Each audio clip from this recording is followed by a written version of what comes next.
सतगुरु स्वामी,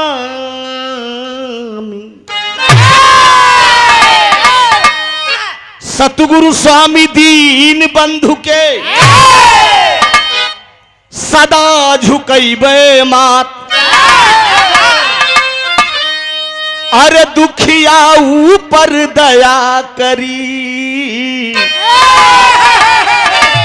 जय जय हो दीनानाथ।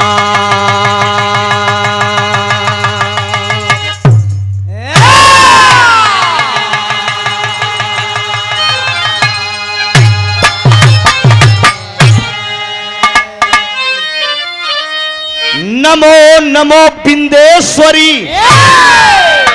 नमो नमो जगदम्ब। कि अरे भक्ति जननी के कार्य हितमा, अब करती कहाँ विलम्ब।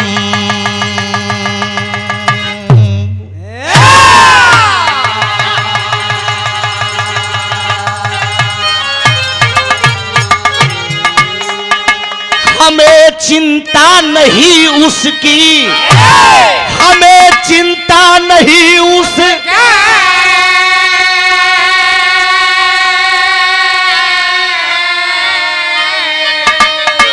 अरे उसे चिंता हमारी।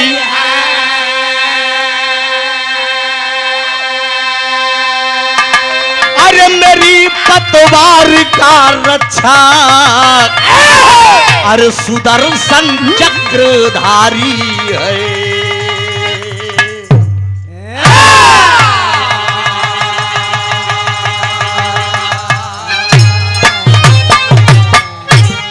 हे जगदम्ब विलंब न कीजे, हे जगदम्ब विलंब न।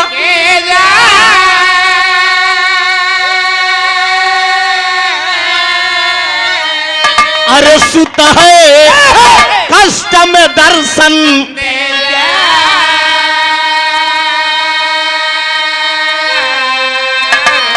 अरे कीजे कृपा भवानी पद पंकज पे मां।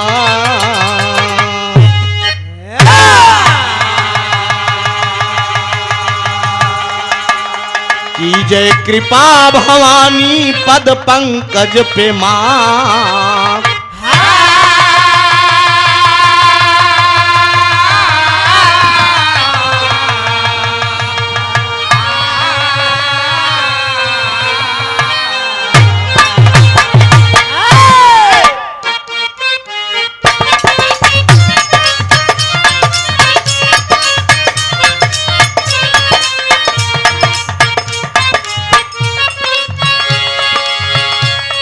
मयरिया कौने करनवा भूलैलू ना हो, भूलैलू ना।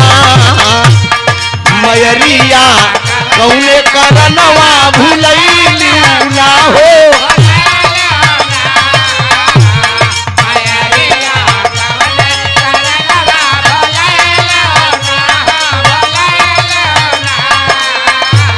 मयरिया कौने करनवा भूलैलू ना हो, भूलैलू ना। सुनली कि एही राह गईलू मोरे घर अइलू ना। सुनली कि एही राह गईलू मोरे घर अइलू ना।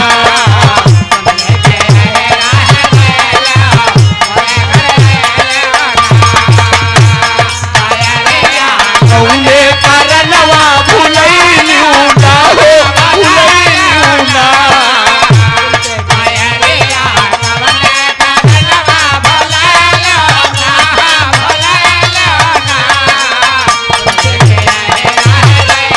आकाश बहादुर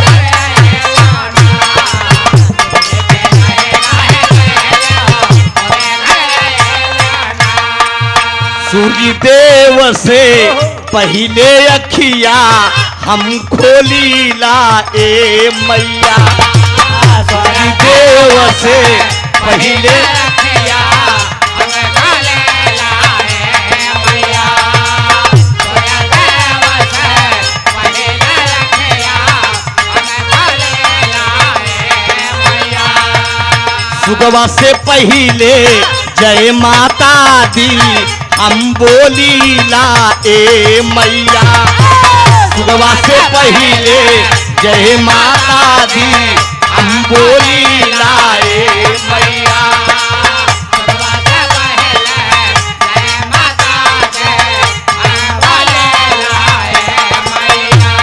खबरिया कौने करनवा भूलैलू ना हो भूलैलू ना। खबरिया कौने करनवा भूलैलू ना हो भूलैलू ना। सुनली के ही राहे गईलू मोरे घर अइलू ना। सुनली के ही राहे गईलू मोरे घर अइलू ना।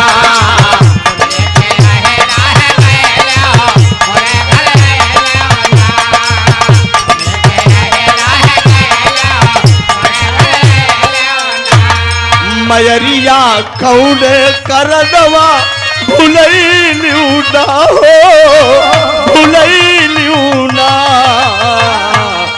सुनली के ही राह गईलू हम गरीब के घर अइलू ना।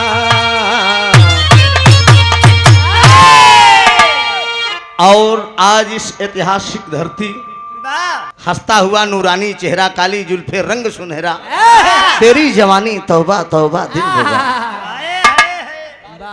रात अभी बाकी है बात अभी बाकी है। लक्ष्मी आज हमारी आपकी मुलाकात भी अभी बाकी है। दूसरी रात है तुम्हारे दोनों की।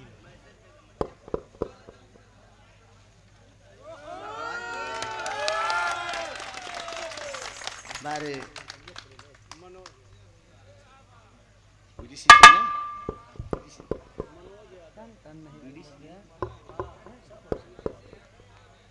बढ़वा ले बढ़वा ले। हेलो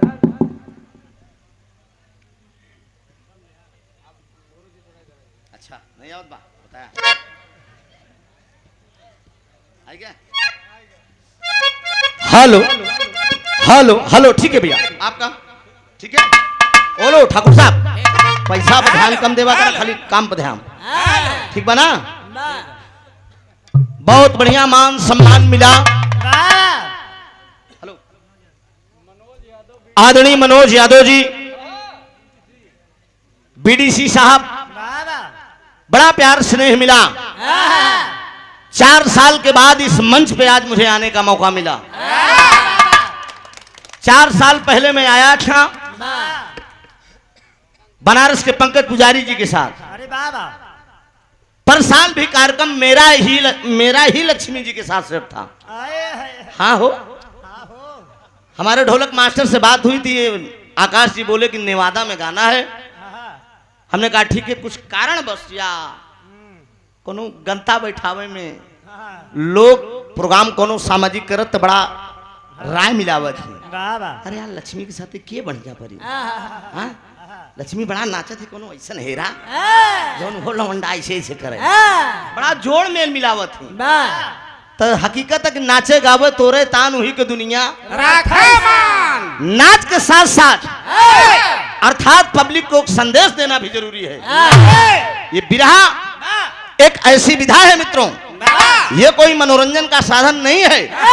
मनोरंजन के साथ साथ कलाकार समाज का दर्पण होता है। गायक कलाकार पब्लिक के दिमाग का कंप्यूटर होता है।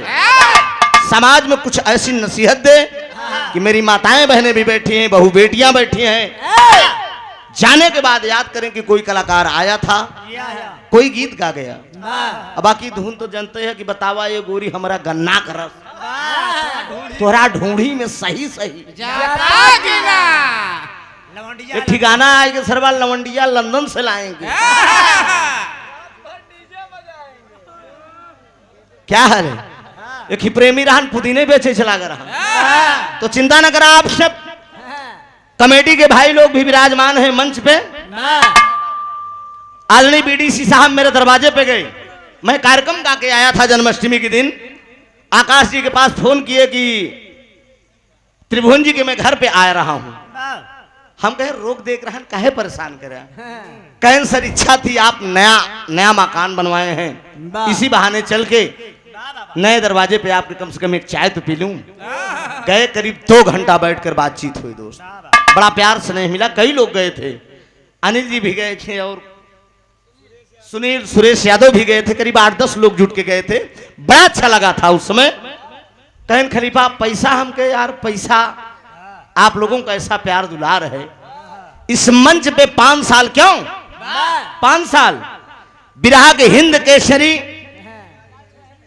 बाबूलाल जी लहरी 5 साल इस मंच पे गाए, एक जोरदार ताली उनके लिए हो जाए। अभी रात में उनकी कुछ झलक आप लोगों के बीच में मैं दिखाऊंगा, ठीक है? लहरी बाबू की कुछ झलक मैं दिखाऊंगा। कहूं कौन लोग कहा ठीक है यार, ते लाले जी चेला है का? हाँ? हम कहे यार का करी, नाचे गावे तोरे तान हुई कि दुनिया राखई। अच्छा भैया खींच लेना हो को भाई, और चपकाई ले हमरे लगे चपक जा, कोनो डर नहीं बा। हुआ जी चपके हमार मैडमो देखी तब वो कोनो दिक्कत ना बा। हाँ? हम तो इसे 2 गान में सबको चपकाई ली थी। हाँ? का नाम बा? राज यादव जी हैं भैया। कितना दे? 50 रुपया कमी न करे दे बराबर। हाँ बिया दे रही है भाई, देखा वो पाल बने दे रहे। प्रीति पाल का झटकन तो नहीं मारती हो? सोचा प्रीति पाल के साथ त्रिभुवन जाता अंगावती, वो प्रीति पाल तो त्रिभुवन पाल। बारे लक्ष्मी, एक बात बा लक्ष्मी, एक बात अगर अच्छी लगेगी तो आप लोग ताली बजाइएगा। बिरहा जगत में मैंने गायिका बहुत देखा, मोहनिया बिहार में बिरहा जगत में कोई लेडीज मुझसे गाने से बचा नहीं है दोस्त, कोई नहीं। पूर्वांचल का चाहे बिहार का हो, गीता त्यागी को छोड़कर बाकी सारी लेडीज से मैंने गाना गाया पूर्वांचल में घुस के। लेकिन जो अदा, ए लक्ष्मी हर देखा तनिक, तू हटा यार, तू तनिक हर हो। हाँ ऐसा लक्ष्मी, जमन अदा आपके अंदर है, ये मुस्कुराहट जान मारती है। हमारे जितना नौजवान भाई हैं ये खाली मुस्कुराहट देख के पागल भा। सही बात है ना? तो वही में नौजवान में हम समझो, अबे कोनो बुढ़वा नहीं है, अबे महोबा सब लायक बा, चिंता रवा भरे का नाय। तो तनी गाना बजाना सुनला, मनोरंजन तो होते ही रही। और जितना भाई आप लोग तनी खड़ा तनी हाथ जोड़ते दोस्त, ऐसे बड़ा हमारे पास कोनो हथियार नहीं बा बाबूजी। जमन बा बाकी घरे बा, ऐ आप सब हमार भगवान है, हम सब आप सबके पुजारी है। ईमान से दर्जा बदर्जा, ईमान से बढ़िया स्थान लेला। एक बात यह हमारे याद रखे दोस्त, आने जाटने का, उठने बैठने का, बोलने चालने का तौर तरीका होना चाहिए। एक बात ध्यान दे, बैठा है वो जगह के चिचुरी में हाथ ना लगाई पाओ, नहीं पूरा सम्मान खराब हो जाए। ईमान से बैठ जाओ, कहाँ खड़े रह जाए का लोग, कोनो दिक्कत नहीं बा, नहीं गोड़ भारी हो जाए। खड़ा रहा, देख ले अपने हिसाब से काम बनाए ले। हैदर उस्ताद जिंदा रहे तो हमसे बताएं ना, हमके कहन बिरहा 2 प्रकार को सुनवैया होती, हमके कमन कमन कहा कुछ लोग बिरहा देखे आवत ही और कुछ लोग बिरहा सुनई आवत ही। हमके गुरुजी ई देखवैया कमन कहें जौन मंच के आगे घेरे रहा मेहररुअन से बिरहा होई बेटवा का जान जाए। हमके देखा आप लोग बुरा ना लगे आप सबके, कहन मेहररुअन से जब बिरहा हुई जौन आगवई घेरे रही जान रहा कि हमार सस हमके ई बात बा। हम कहे सुनवैया कैसे समझम, कहें सुनवैया जो इत्मीनान से बैठ के सुने हैं, ये सब केवल मजा का तलाश करता है। चढ़ते पाई देखी लक्ष्मी ये करे तिरभनवा कैसे करा था, हमें इंतजार करता है कितना एमा परदेसी हुआ यहाँ भौजी हरिन के। आइए एक वंदना की शुरुआत होगी दोस्त।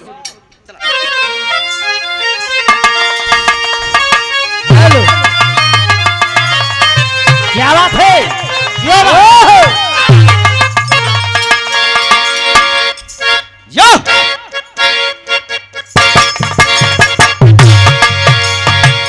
बारे डॉक्टर साहब, ये हारमोनियम मास्टर हमारे पेशे से डॉक्टर भी हैं।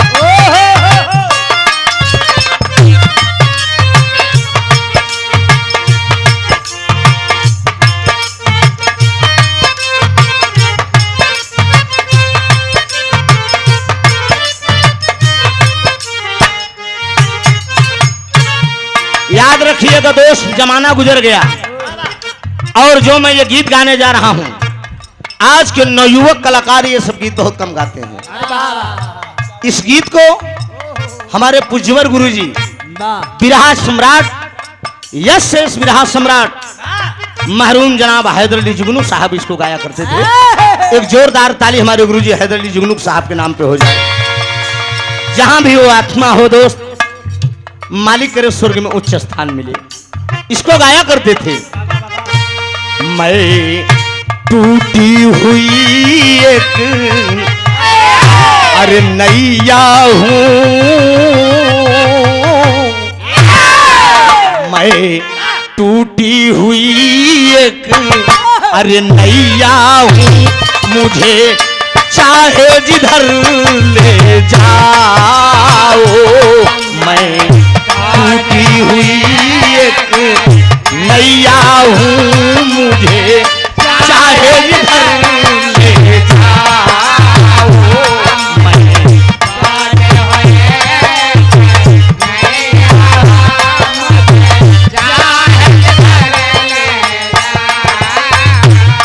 मौजों में डुबो दो चाहे मुझे,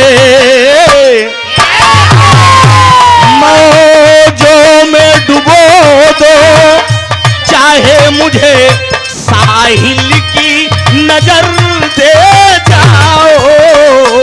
मैं टूटी हुई एक नैया हूं, मुझे चाहे जिधर ले जाओ। मैं टूटी हुई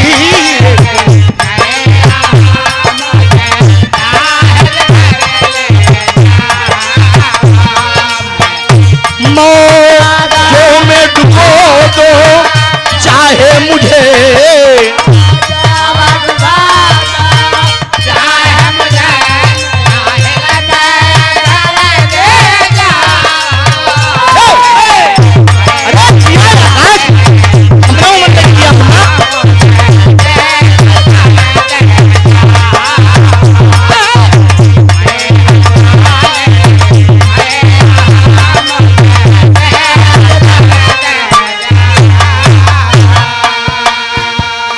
कॉमेडी की तरफ से आदरणीय सुरेश यादव जी की तरफ से एक सुंदर पुष्पहार 101 रुपए का पुरस्कार, वंदन अभिनंदन हो, बहुत बहुत प्रणाम हो। आओ भैया। अच्छा, ये सूरज यादव जी आप नेवादा से, संकट मोचन हनुमान मंदिर नेवादा पट्टी से। अच्छा ले ला हमारे आकाश मुन्ना के 51 रुपया स्पेशल तोहार तो बड़ा पुरान ही दोस्त दिया है। अब यहाँ समय पहले राकेश साथे बजावत रहा, एकदम निजी हमारे साथे हुई यहाँ है। 101 रुपया का पुरस्कार हमारे बीडीसी साहब आकाश बहादुर के स्पेशल दिए। लेला बहुत बहुत वंदन अभिनंदन। लेला भैया लेला, कोनो दिक्कत नहीं बा। अब कहाँ कोरोना है कि छुए की डर बा। सूरज मुन्ना की तरफ से 151 रुपया। नमस्ते बाबू का। आजा बाबू, आवाज का आवे कोई।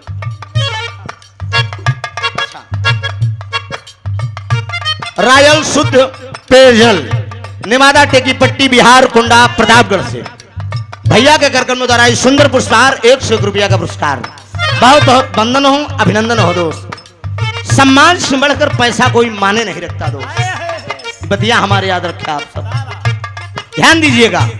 हे मैहर वाली मैया हो, मुझे शीतल स्वर दे जाओ। मैहर वाली मैया हो, मुझे शीतल स्वर दे जाओ।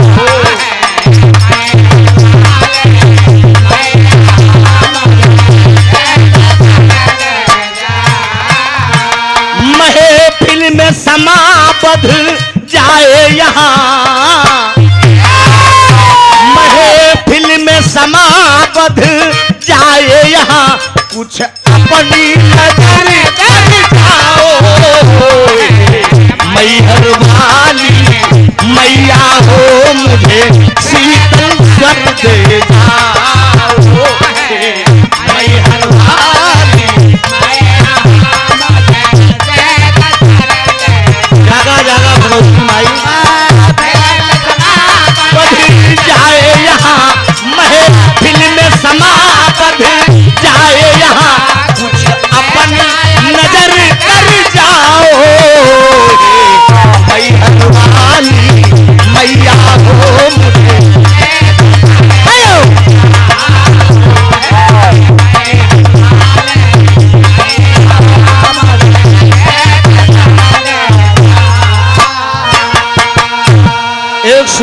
पुष्पहार 101 रुपए का पुरस्कार श्याम यादव जी। 51 रुपया हमारे आकाश मुन्ना की तरफ से। अरे वाह तनी और सब जने के देहे जाना है, आकाशे की दोस्ती बनाए रखा सब जने। हाँ हाँ, चला बांट ली सब। नमस्ते भैया का प्रणाम बा। हाँ, बाबू। अच्छा। समाजवादी पार्टी के जिला कार्यकारिणी सदस्य हैं आप सौरव यादव जी, एक जोरदार ताली हो जाए भैया।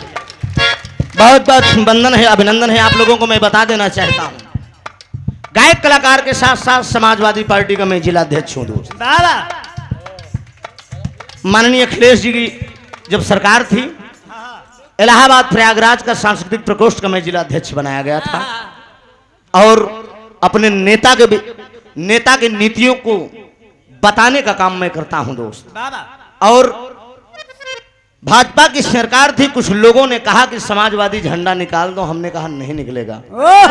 बलिया में कार्यक्रम था हमारा और मीरा मूर्ति जी का। बलिया जिला में हम गाना गावेंगे 7 दिसंबर का ना, 7 दिसंबर के पूरे जिला से चलाए ही बहरिया में दरोगा पकड़ लिया। उस दिन आंदोलन था, समाजवादी लोग किए थे। दरोगा साहब मेरी स्कॉर्पियो ले गए थाने में और कहा, हमने कहा सर क्यों पकड़ लिए आप? आज फिर कार्यक्रम है मेरा जमुना पार में प्रीतिपाल जी से, आराम करेंगे और फिर कार्यक्रम में निकलना है। कहने आदित्यनाथ योगी जी का आदेश है कि जितने समाजवादी सिपाही हैं उन्हें 4 घंटा के लिए थाने में बैठा दो। हमने कहा ये बतिया बा, तो कहें झंडा निकाल दो हम जाने देंगे। हमने कहा झंडा निकालना 5-4 साल 4 घंटा के बजाय सारे चाहे 6 घंटा बैठे पड़ी। हम वो सब समाजवादी सिपाही हैं। हमने कहा नहीं सर, हम झंडा निकाल दे तो तू हमका छोड़ देगा? हमके झंडा तो निकाल दूंगा, लेकिन जिला अध्यक्ष मेरी गाड़ी में लिखा है, ये कौन निकालेगा? कहने इसको जो है ब्लेड से नोच दो लक्ष्मी। हमने कहा ना ना ना ना, अबे महोबा सब लाएक बा चिंता रवा भरे का ना।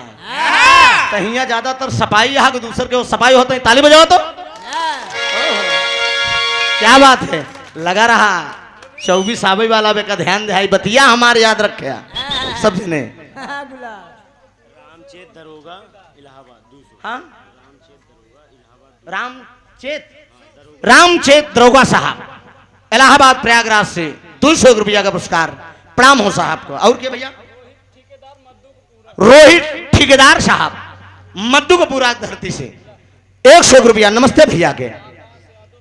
आकाश यादव मोहम्मदपुर हथिया बहुत समाया का पुरस्कार। नमस्ते भैया के। घबराया ना भाई, हरा दुकानदारी या बेरोजगार में नहीं है। लक्ष्मी तो लहाय लेकिन कुछ हेरो लहाय तो भाई हरा। हाँ एक बतिया हमार तने ध्यान रखा दोस्त। कपिल यादव जी एक सुंदर पुष्पहार बहुत समाया का पुरस्कार देकर सम्मान किए। कितना बढ़िया बाडी इनकर बिया भाव की नहीं हो क्या है? बिया हो गया बरे तोहार दुल्हन तो से खुश है बड़े बहादुर। लक्ष्मी ए लक्ष्मी इनकर बाडी देखा, क्या बात है। अच्छा मर्द दिखाए तो केकर मरना डोली। बतिया हमार ध्यान दे आप सब, बतिया याद रखे कि त्रिभुवननाथ का बताए करे हैं। ध्यान दीजिएगा अंतरे में। नादान भी हूँ अनजान भी हूँगा, नेक तरीका क्या जान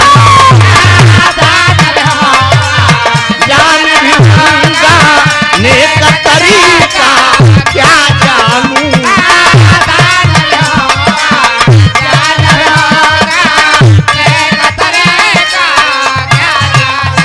माँ तुम ममता की मूरत हो, माँ तुम ममता की मूरत हो, सब कुछ मैया तुमको जानूं। मूरत हो सब कुछ मैया तुमको जानूं।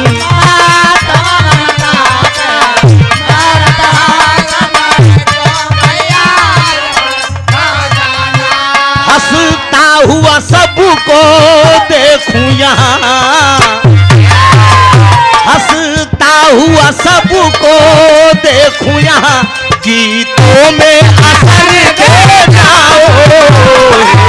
मैहर वाली मैया हो मुझे शीतल स्वर दे जाओ।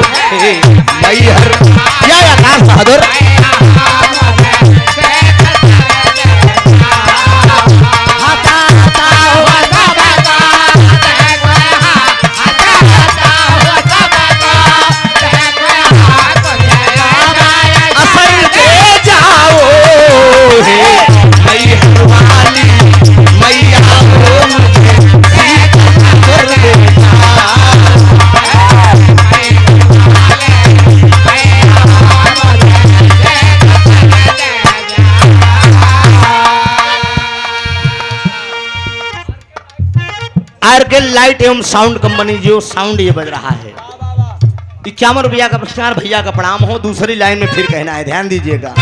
मायूस मुसाफिर भटक रहा मन जिल की अंधेरी राहों में। बैठ जा,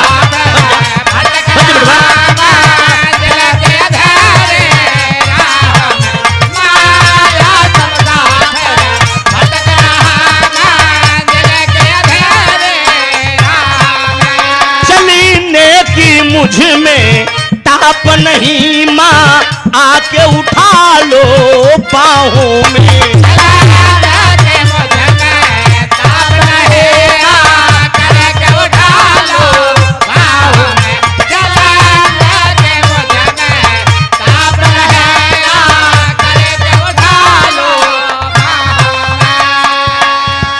एक सुंदर पुष्पहार बहुत सी माया का पुरस्कार आदरणीय फतेह बहादुर यादव जी, इसी गांव के आप निवासी हैं।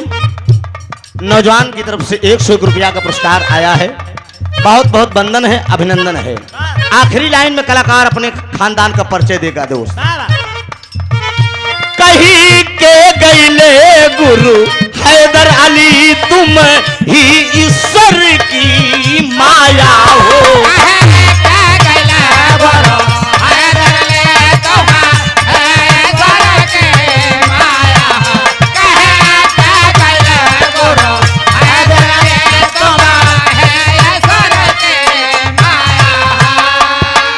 यादव त्रिभुवन के सिर पे माँ,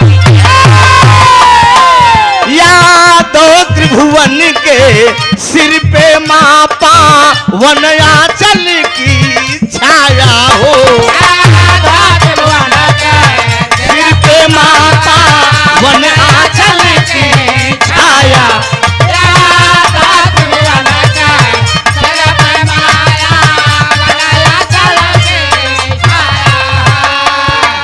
पग पग आलोकित हो मेरा,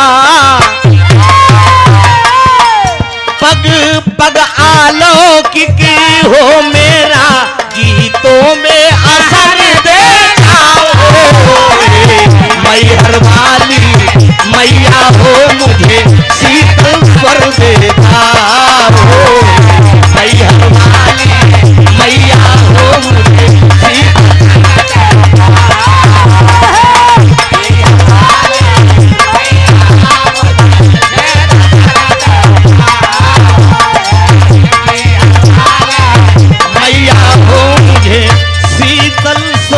दे जाओ।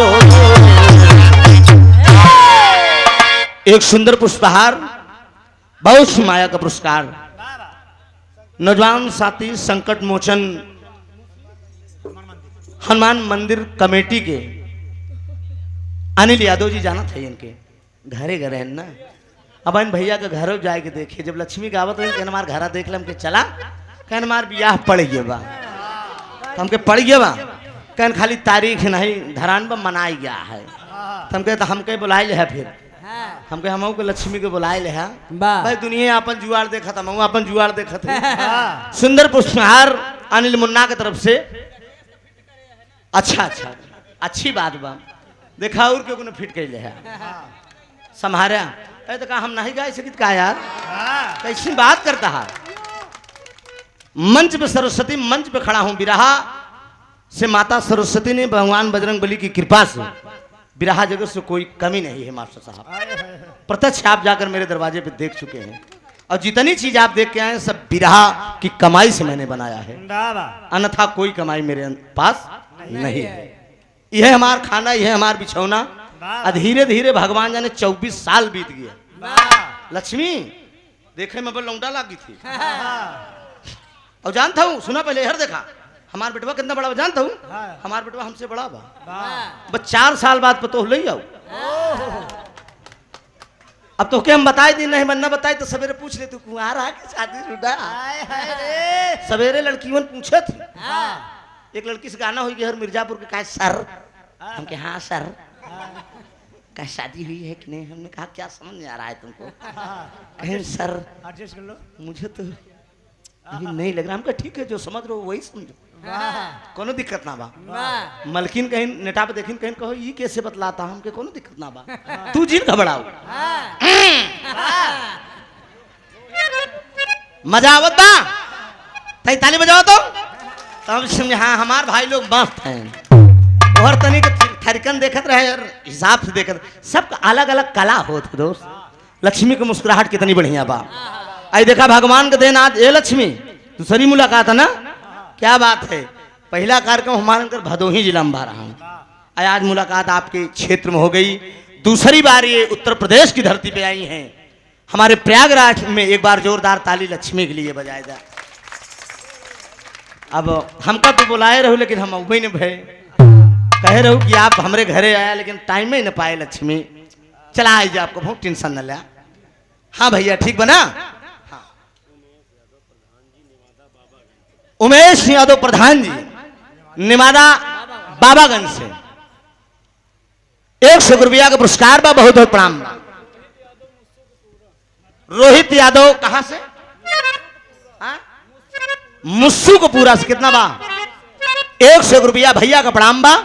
अगर कोई को नाम गड़बड़ाई जाए तो टेंशन न ले, भाई बंद बियादरी है या और बियादरी के भाई लोग जे को होया इतिमान से आए के बताया जाए कोनो सरकारी खाता 100 दे या तो 100 बढ़ाए दे, काम हो जाए।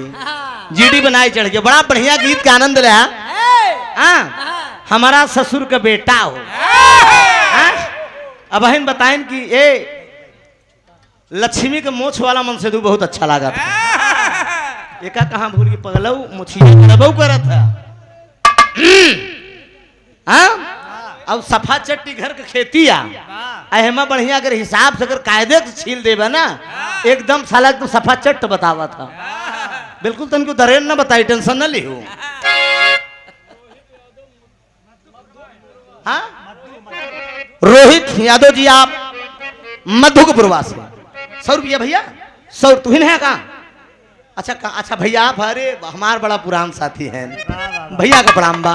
आशीर्वाद की परीक्षा बाबा यही 27 के हीरागंज बजरिया में आए रहे हम और सोना सुहानी। भैया हूँ गए मुलाकात भरी आवा तनी बच के आवा यार।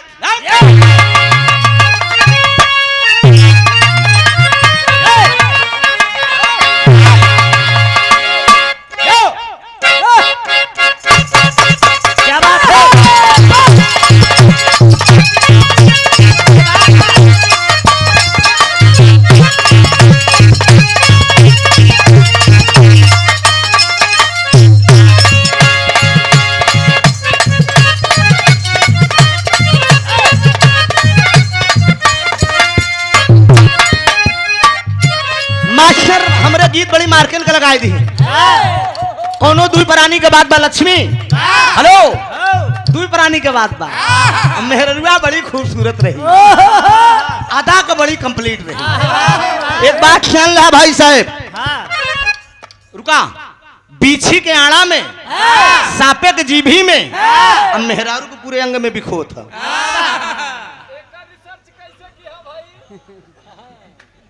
कैसे जानता ये चेहरे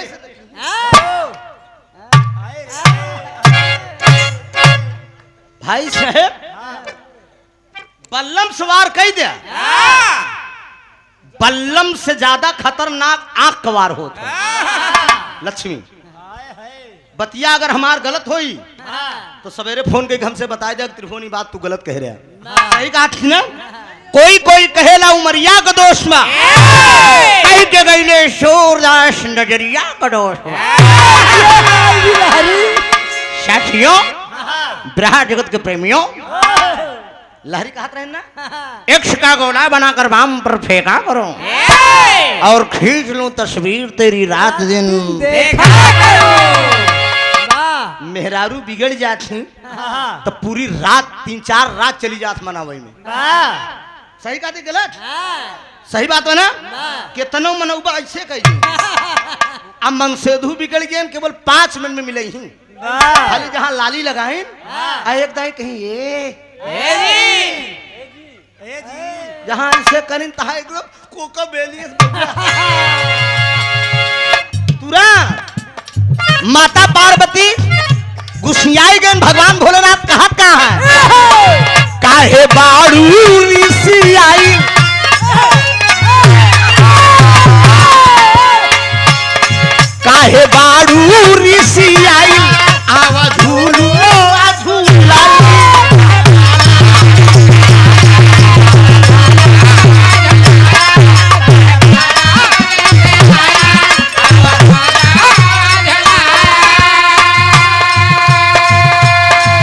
काहे बारू ऋषि आइल आवा झूलू आ झूलाई लाग सावन के महीना ये रानी आजा रे सुनाई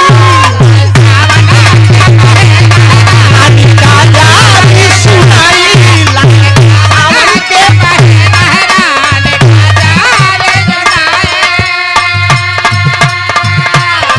काहे बारू खिसी आई आवा झूलू आ झूलाई लाग सावन के महीना ये रानी आजा रे सुनाई बजावल करी रू बजावल करी ए गौरा रू सलकरा ए गौरा रू सलकरा हम मनावल करी रू सलकरा मनावल करी ए रानी रू सलकरा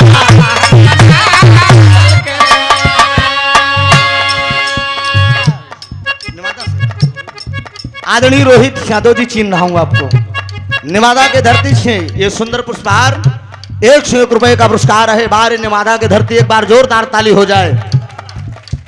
नेवादा के धरती के इस जनता जनार्दन को मैं धन्यवाद दूंगा, यहाँ के पदाधिकारियों को धन्यवाद दूंगा। जो कलाकार 20,000 25,000 रुपया लेकर मंच पे गाने का काम करता है, भाइयों का ऐसा प्रेम है, एक कमेटी के लोगों का ऐसे, हनुमान जी की ऐसी कृपा है, जिस कलाकार के पास ये लोग फोन कर देते हैं, पता नहीं क्या जादू इन लोगों के अंदर है, तो कलाकार पैसे की बात नहीं कर पाता, उसका जुबान बंद हो जाता है। मास्टर साहब बताने लगे कि ऐसी ऐसी बात है, मैं ताजुब माना। हमने कहा वाह, कहन काका 5 साल गाए हैं, बहुत बहुत धन्यवाद दूंगा।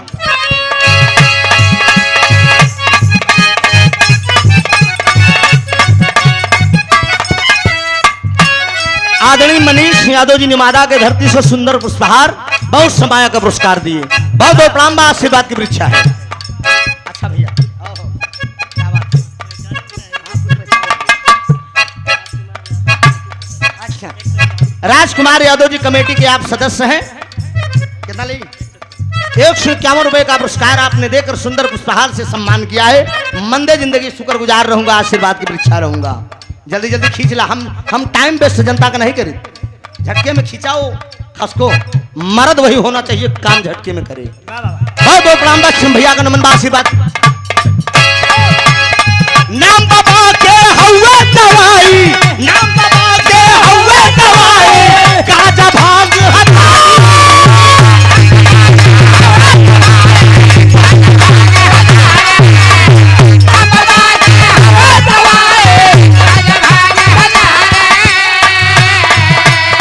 नाम बाबा के हौवे दवाई, गाजा भांग हटाई, दिल भोले नाम के गाड़ी, दिल भोले नाम के गाड़ी आओ, भोले नाम के गाड़ी, गाड़ी आओ के बाड़ी,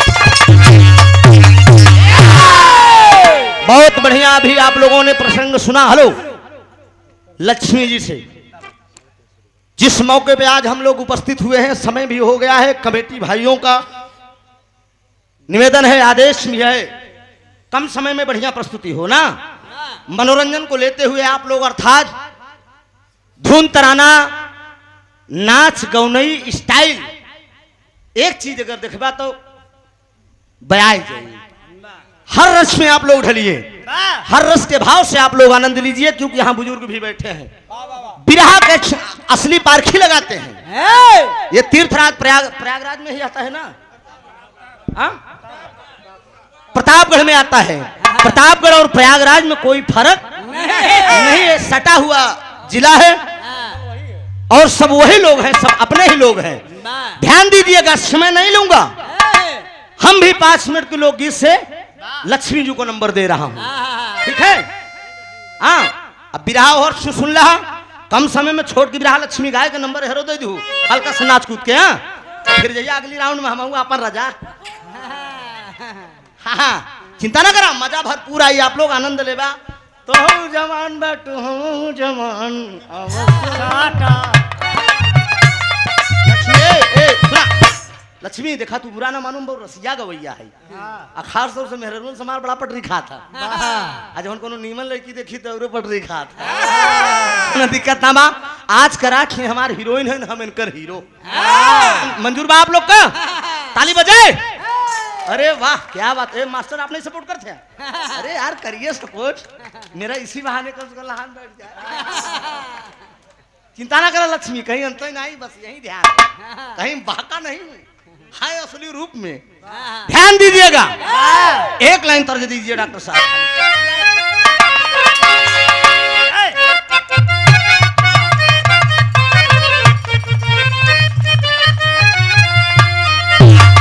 यह तो लाइन बा, कहा यार नहीं नहीं नहीं नहीं नहीं, ए लक्ष्मी यार नहीं झूला दी के छैया। बतावा साला कवन झूला नहीं रही, कवन झूला नहीं रही, कहा नहीं झूला दी के छैया, बलम दोपहरिया बिताइला हो। भैया हो, एक यूट्यूब पर हमारा गाना आएगा, जब मोदी जी गैस सिलेंडर बांटे रहे तो कौनो हमें एकदम चौकस मेहरारू मिल गई, एकदम सुंदर, एकदम खूबसूरत, क्या याद थी। वो यूट्यूब चैनल पे के बा हमारे साथ में, हमारे प्रयागराज की बिरहा गायिका प्रीति पाल जी, वो मेहरारू हमार बनी, हम उनकर मन से दू बना है।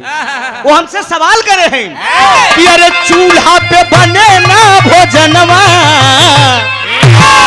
अरे चूल्हा पे बने ना भोजनवा, बलम तनी माना कहनवा,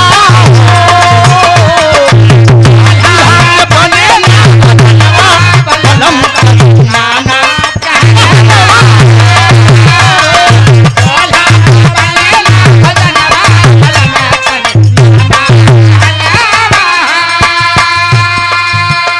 मनोज हम कहे हैं काहे बदे बने ना भोजनवा, काहे बदे बने ना भोजनवा, बोरी तू करनवा बताई दा हो। नए जमाने के बाद में मेहरारू का तो चूल्हा पर खाना ना बनाऊ, हमार बदन पूरी करिया हो जाए, हम सुंदर है, लाली लिपस्टिक सब खराब हो जाए, तो मन से दू का करे मोदी जी दे रहे आवा भैया।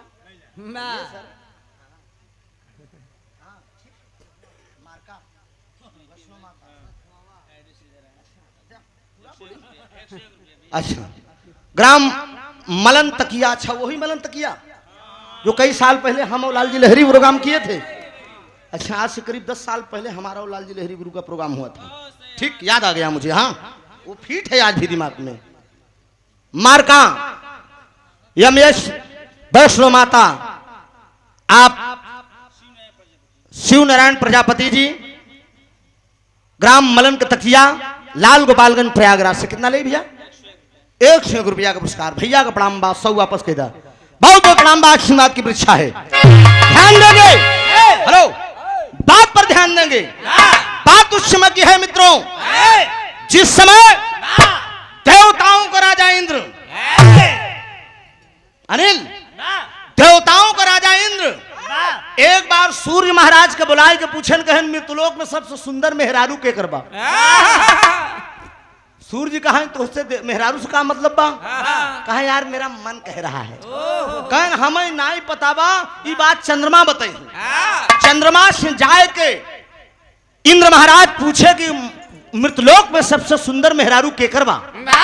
कहन गौतम ऋषि की नारी अहिल्या। कहन यार हम मिले चाहिए थी लक्ष्मी, हेलो, कहन मैं मिलना चाहता हूँ। कहन मिले के जुआड़ कई बजे 4 बजे भोर में वो स्नान करी जाती कहन तो वह चंद्रमा से कहन इंद्र महाराज तू मुर्गा बन के बोल दे 12 बजे मोहर चला जाए हमें यार काम कर ले। गौर करेंगे ये पुराण की बात है, कोई काल्पनिक बात नहीं है। हनुमान जी की पैदाइश कैसे हुई है, जन्म कैसे हुआ, अर्थात शुरू से कहानी में आप लोगों को बता रहा हूं। 12 बजे रात में चंद्रमा मुर्गा बन के बोल दिए। गौतम ऋषि जी मृगछाला लेके गंगा स्नान करने के लिए चल दिए। इंद्र महाराज का काम करें, गौतम ऋषि का रूप बनाए के अहिल्या के पास पहुंच गए। और जब अहिल्या के पास पहुंचे तो अहिल्या कहना इनकर मन कैसे डोली, कहन कस कहन जैसे उखी के कहन का कहन वो कौन या सिर लाल जी लहरी उस्ताद इसको गाया करते थे। हाय हाय अरे वो कौन है, हाय हाय वो कौन है जो तीर चलाती चली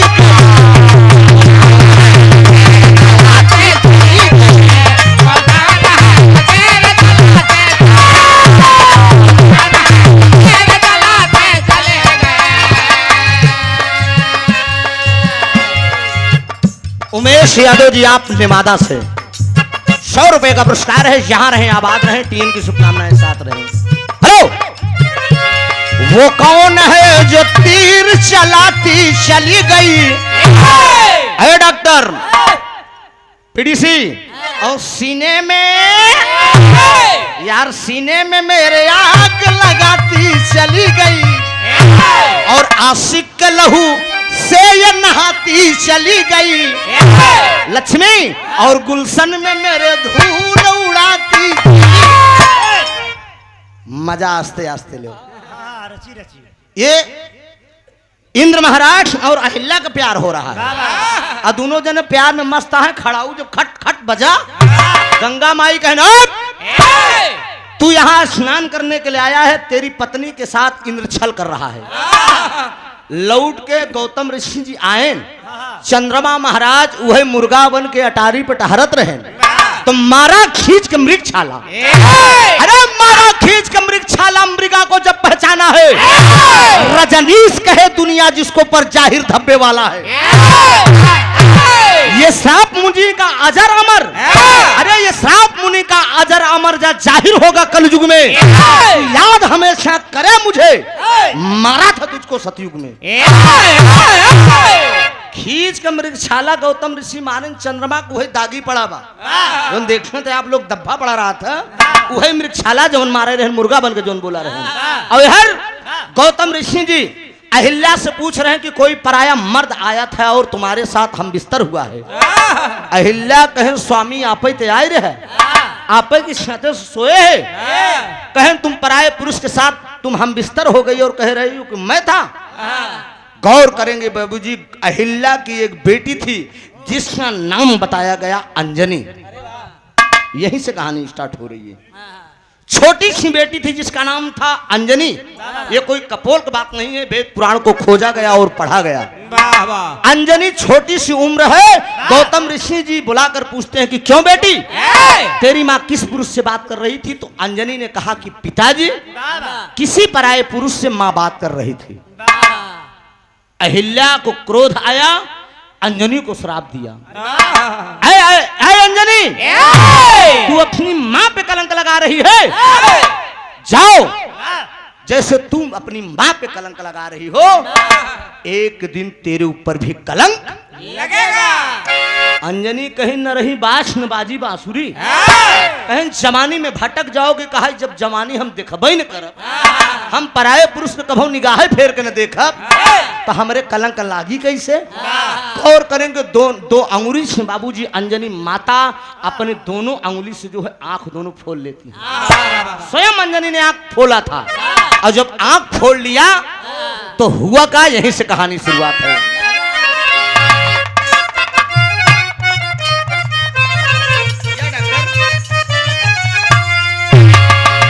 कहा अरे अंजनी का सुनीला बयानवा, अरे अंजनी का सुनीला बयानवा, भइल एक अद्भुत रचना वारा।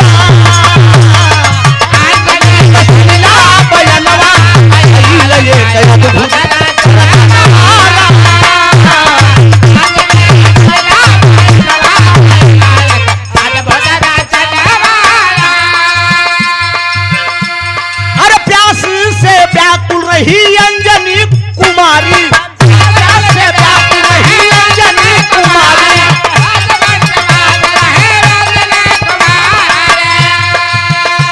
अरे जल पिए पहुंच गई नदिया, जल पिए पहुंच गई नदिया।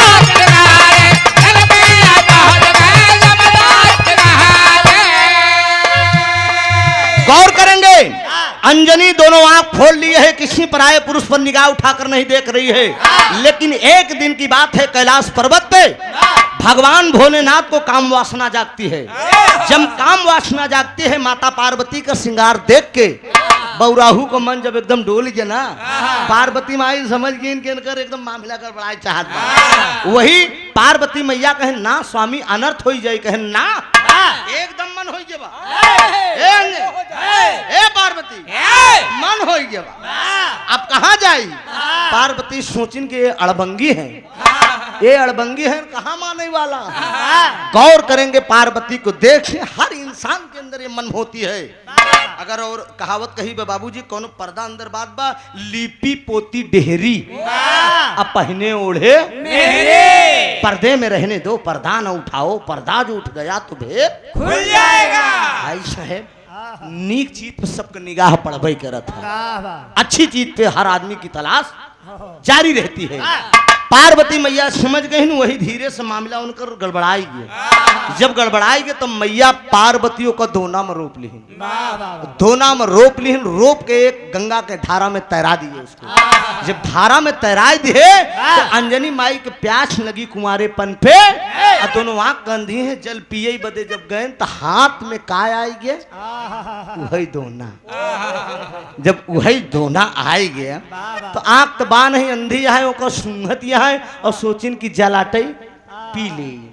और जब पिए चलीन तो उसी समय बाबू जो 49 पवन का आगमन हुआ था। जब वो पी रही थी, 49 पवन का आगमन हुआ। अंजनी माई जब पियत रही तो 49 पवन का आगमन हुआ, और नीचे एक पेड़ था, ध्यान दीजिएगा, नीचे एक पेड़ था, पेड़ के ऊपर एक बंदर बैठा था जिसका नाम था केसरी। केसरी नामक एक बंदर बैठा था। जब वो दोना का वीर पी रही थी अंजनी, तो शंकर सुमन केसरी और तेज प्रताप महाजग माई अंजनी पी गई तो होत का बात।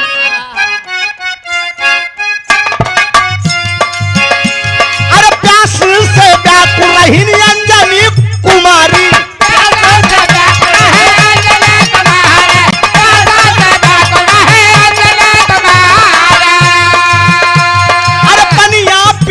पहुंचिन नदिया,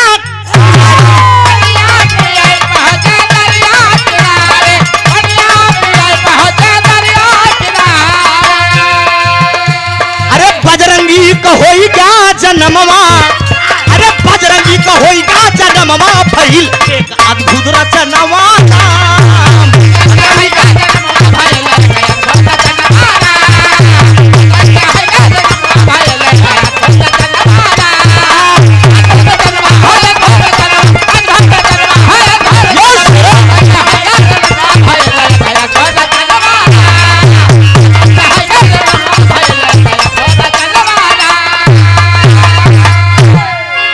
वही कलंकित अवतार शंकर सुमन केसरी नंदन तेज प्रताप महाजगबंदर भगवान बजरंगी जी का 11वां रुद्र भगवान भोलेनाथ का अवतार है।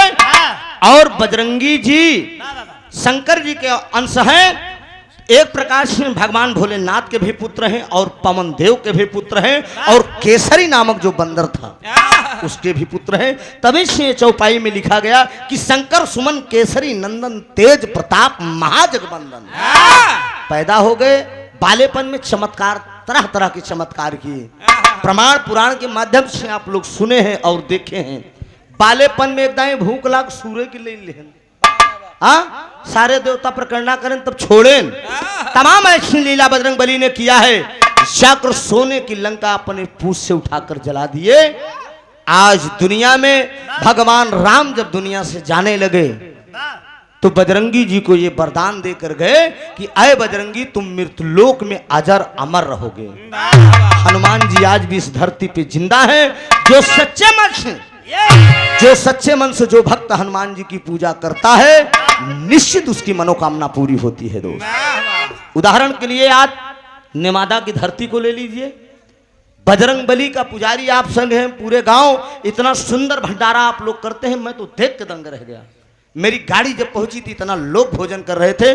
कमेटी के लोगों से मैंने पूछा, हमने कहा इसी प्रकार, बोले कि सर इसी प्रकार से जमावड़ा हर साल लगा रहता है। मैं बधाई दूंगा यहाँ के गांव को, इस ग्रामवासियों के, यहाँ के कोटेदार सब सपोर्ट करते हैं ना। कोटेदार से लेकर प्रधान जी कहाँ है? नहीं है, सोता है। कैसा प्रधान बना दिए, उन्हें जागना चाहिए। जब गांव को राजा ही सोएंगे तो फिर प्रजा कौन बात, तू सब अपने मन को सोआ। नहीं, प्रधान जी को उठाकर बैठाइए, एक एक मत बड़ा कीमती उन्हें दिया गया है। बीडीसी साहब को देखिए, मनोज जी को, कितना बहादुर आदमी है, भाग कर मेरे दरवाजे पे गए और कार्यक्रम लिखाए। कार्यक्रम को संपन्न कराने में काम, तरह तरह के कलाकार बुलाकर आप लोग अपने मंच की गरिमा बनाने का काम करते हैं। मैं धन्यवाद दूंगा। हनुमान जी का जन्म हुआ, तमाम प्रकार की लीला हनुमान जी किए। छोटा सा प्रसंग यहीं से गा के बैठ रहा हूँ। उसके बाद लक्ष्मी जी गाएंगी, फिर राउंड में नंबर हमारा आएगा। आइए, हम जो हमारे श्रोता बंधु बिरहा जगत अरे भुल्लुर दादा बाबू तजले कोतारी,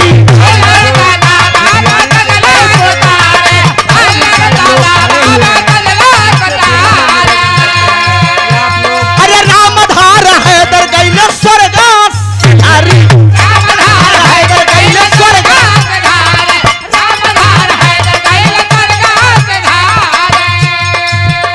अरे त्रिभुवन सुनावई तरनमा, अरे टीएन सुनावई तरनमा, भइल एक अद्भुत रचनवा।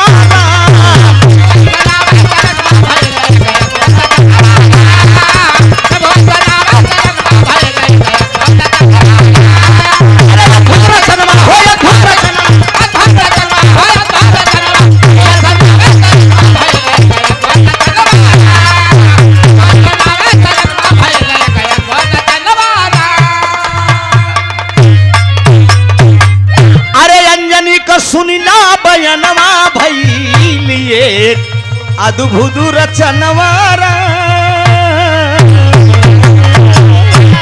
बहुत बहुत धन्यवाद। अब सेवा आप सब लक्ष्मी जी से लीजिए, धन्यवाद।